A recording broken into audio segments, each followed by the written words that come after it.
देखो बच्चों, question number 23 में समझाता हूँ। यस बच्चे, यस, मैंने अभी शुरू किया रिकॉर्डिंग। पहले वाला ने रिकॉर्डिंग किया था, अभी रिकॉर्डिंग जस्ट शुरू की इस क्वेश्चन के लिए। Messrs P&Q purchase machinery for 40,000 on 1st October 18. Depreciation is provided 10% per annum on diminishing balance. On 31st January 2021, 1/4 of the machinery was found unsuitable and disposed of for 5,600. बच्चे dispose of का मतलब मैंने cell कर दी, बेच दी।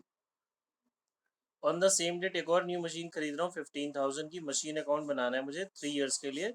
31 मार्च को books close होती हैं। ठीक है, मैं आपको इसकी वर्किंग भी करके दिखाऊंगा। पहले हम पूरा लेजर के साथ इसको कर लेते हैं एक बारी। देखिए जी, हमने फर्स्ट मशीन परचेज की 2018 1 अक्टूबर को टू बैंक अकाउंट या कैश अकाउंट 40,000। अब जो भी सेल है परचेज है वो 2021 में है, तो वहां तक तो हमारा क्वेश्चन नॉर्मल रहने वाला है। तो 2018 31 मार्च को बाय डेप्रीसिएशन 6 मंथ्स का लगेगा जी, अक्टूबर से लेके मार्च तक 2000 डेप्रीसिएशन। एक ही मशीन है, तो बाय बैलेंस CD।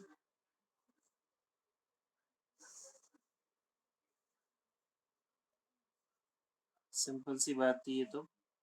यहाँ का CD, नेक्स्ट ईयर का BD।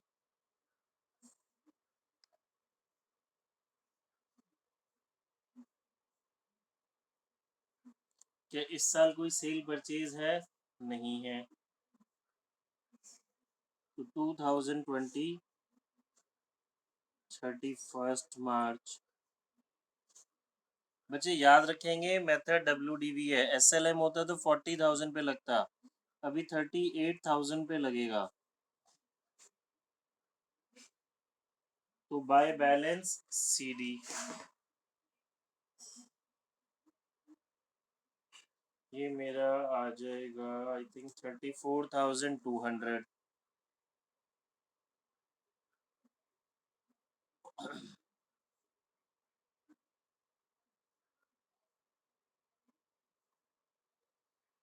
यहाँ का CD, नेक्स्ट ईयर का BD।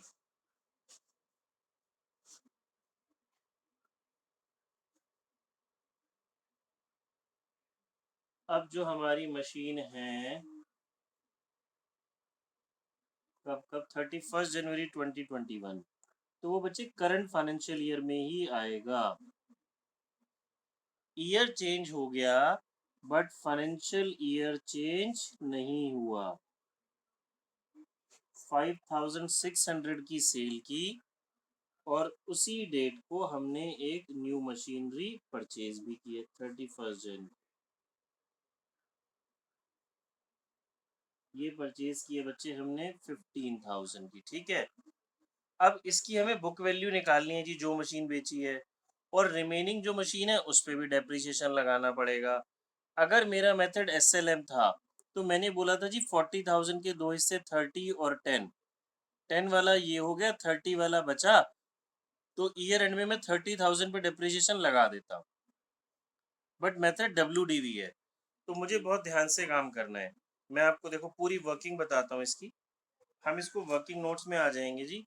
जो मशीन हम सेल कर रहे हैं वो 40 की है, हम यहीं से इसके दो हिस्से कर लेते हैं, नहीं तो हम कंफ्यूज होते रहेंगे। ये रिमेनिंग पोर्शन है जी, और ये मेरा सोल्ड पोर्शन है। 1 अक्टूबर को हमने ये मशीन ली है, 1 अक्टूबर 2018 को। तो दोनों पे 6 मंथ्स का डेप्रीसिएशन लगेगा जी 10%। इस पे 1500, इस पे 500। ये सबसे बेटर तरीका है बच्चे इसको करने का। 28,500, 9,500, ये वैल्यू हो गई मेरी 31 मार्च 2019 का क्लोजिंग। ठीक है, अब फिर 10% डेप्रिसिएशन लगाया, 2850, 950, 28,500 का 10% माइनस हो के 25,650, और वो आ जाएगा 8,550 31 मार्च 2020। अब हमने इस फाइनेंशियल ईयर में मशीन सेल की है, ये वाला हिस्सा सेल किया, देखो कितना इजी हो जाएगा। ये हिस्सा बच्चे मैंने सेल किया है, मैं रेड पेन ले लेता हूँ।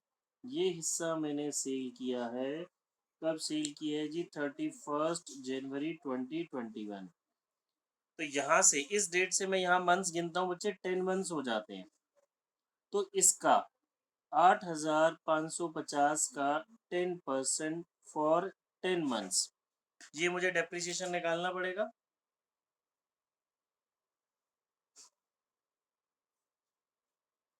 तो 855 इंटू 10 डिवाइड बाय 12, ये मेरा 712 रुपये 50 पैसे आ रहा है बच्चे। इसको हम राउंड ऑफ कर लेते हैं 713।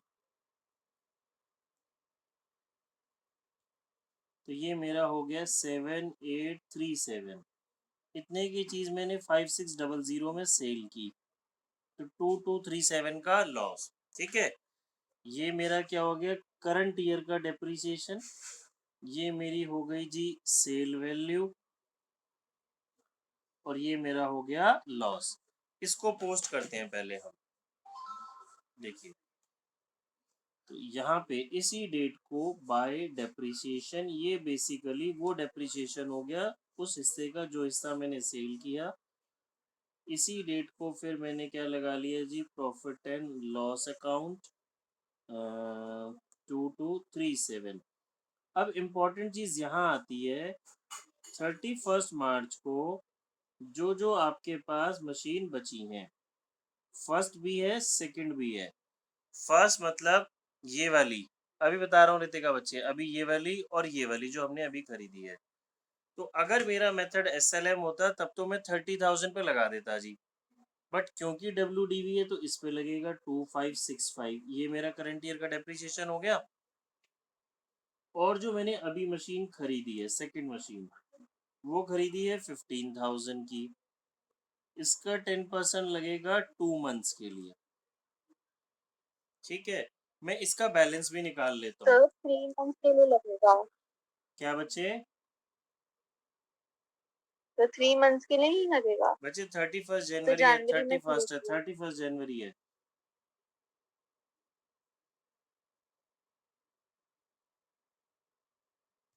मिल गई मिस्टेक रितिका? ठीक है, देखिए जी, ये मेरे पास आ गया 2565, इसका 2 मंथ्स के लिए आ गया 250। तो टोटल डेप्रिसिएशन 5 6 5 11 7 8 ये। अब मेरे पास आ जाएगा जी बैलेंस CD। ठीक है, बैलेंस CD का देखो, बैलेंस CD का एक सिंपल सा तरीका, मैं इन दोनों को प्लस करके इन सबको कर देता हूँ माइनस। मैं आपको पहले वो करके बताता हूँ। 49,200। अब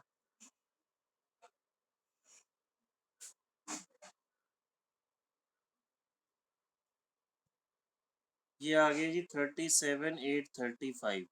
बट मुझे एग्जाम में पूछा गया जी दोनों मशीन का सेपरेट सेपरेट बैलेंस बताओ। तो दोनों मशीन का सेपरेट कैसे आएगा? देखो, आपको वैसे ही पेपर हमारा MCQ है, ये वर्किंग आपने प्रिपेयर की, तो ये रहा आपके पास जी फर्स्ट मशीन जो बची उसका रिमेनिंग बैलेंस। सेकंड मशीन का तो सिंपल ही है, 15,000 में से 250 माइनस कर दो। तो अगर हम इसका लिखते हैं 23,085, और उसका हो जाएगा 14,750, इन दोनों को ऐड करेंगे तो यही आएगा हमारा।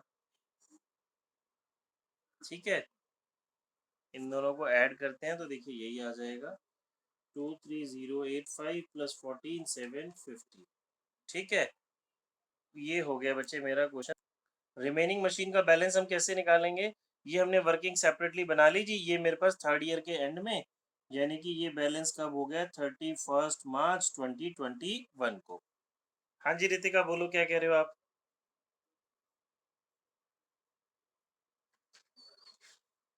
बोलो रितिका।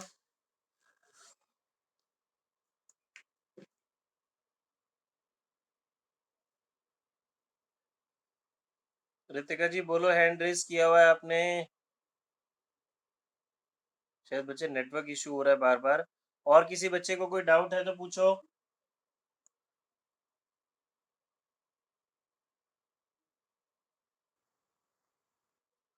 क्या सही आ रही है?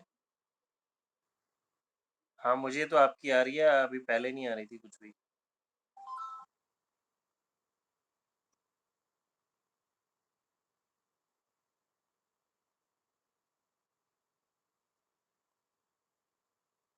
बिल्कुल ठीक। बिल्कुल ठीक आएगा, मैंने जान के नहीं बताया। मैंने कहा फिर आपको ना उसके लिए देखो, अगर हम लेजर बना रहे हैं रितिका, एग्जाम में मैं ये बना रहा हूँ, तो मैं वो कर लूंगा। बट आपका पेपर हो रहा है एमसीक्यू, तो आप ये बनाने नहीं बैठोगे ना इस बारी। समझ रहे हैं मेरी बात? आंसर उससे भी आएगा। मैं लास्ट ईयर तक वैसे भी वर्किंग नोट में मैंने क्या किया बच्चे, क्योंकि मेरा पेपर एमसीक्यू टाइप्स है ना इस बारी, तो मैंने उसको पूरा आपको लेजर भी वैसे सिखा रहा हूँ मैं, साथ साथ कॉन्सेप्ट के लिए पता होना चाहिए। और मैंने इसको शुरू में ही डिवाइड कर लिया, देखो रितिका, दो हिस्से कर लिए। 30,000 वाला, 10,000 वाला, ये तो मेरा सेल वाला हिस्सा हो गया। ये इसकी वर्किंग हो गई, ये रिमेनिंग की वर्किंग हो गई। अब बच्चों सुनो, जो रितिका कह रही है वो ये कह रही है जी, 34,200 मेरे पास बैलेंस था 1 अप्रैल 2020 को। मैं यहाँ भी इसके दो हिस्से कर सकता हूँ, वो बिल्कुल ठीक कह रही है। एक मेथड ये भी हो गया 1/4 और 3/4। इसका 1/4 हो गया 8,550, इसका 3/4 हो गया 25,650। तो यहाँ से भी मैं कैलकुलेशन कर सकता हूँ। अब यहाँ पे इसकी बात हो गई और यहाँ पे इसकी बात हो गई। तो यहाँ तक पहुँचने के लिए अगर मैंने लेजर नहीं बनाया होगा, तो मैं टोटलिटी में काम कर रहा हूँ इस तरीके से। देखो, ये 38,000, फिर 3800 लगा, तो 34,200 पे मैं ऐसे पहुंच गया बिना लेजर बनाए। क्लियर है? बट इसमें आपको क्या दिक्कत आ सकती है? मेथड ये भी बिल्कुल ठीक है। अगर उसने आपसे पूछ लिया जी आप बताओ, total depreciation charge on part sold, तो फिर आपका ये मेथड काम नहीं करेगा, क्योंकि यहाँ पे भी देखो आपने टोटल टोटल लिखा है। तो फिर आपको ये वाले मेथड से ही करना पड़ेगा। मैं टोटल डेप्रिसिएशन निकालूंगा तो मैं इसको प्लस कर दूंगा, 500 प्लस 950 प्लस 713। समझ रहे हैं मेरी बात? हर किसी मेथड के अपने एडवांटेज और प्लस माइनस आप कह लीजिए। तो जैसे आपको समझ में आए, जैसे आपको कन्वीनियंट हो वो करना है। बट हमें क्वेश्चन सही करना है, एग्जाम में गलत नहीं करना। पूछो बच्चे, और किसी को कोई डाउट है तो।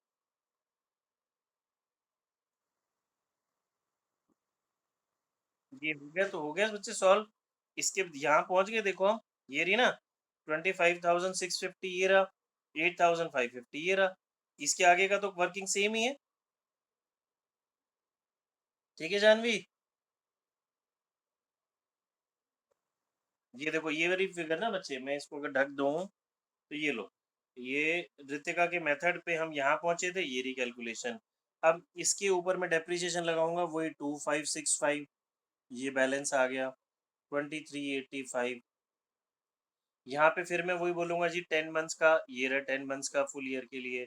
इसमें से सब्ट्रैक्ट करूंगा, ये आ गई मेरी वही लॉस वैल्यू। चार्ज बचे, charge, CHARGED, charge on part sold.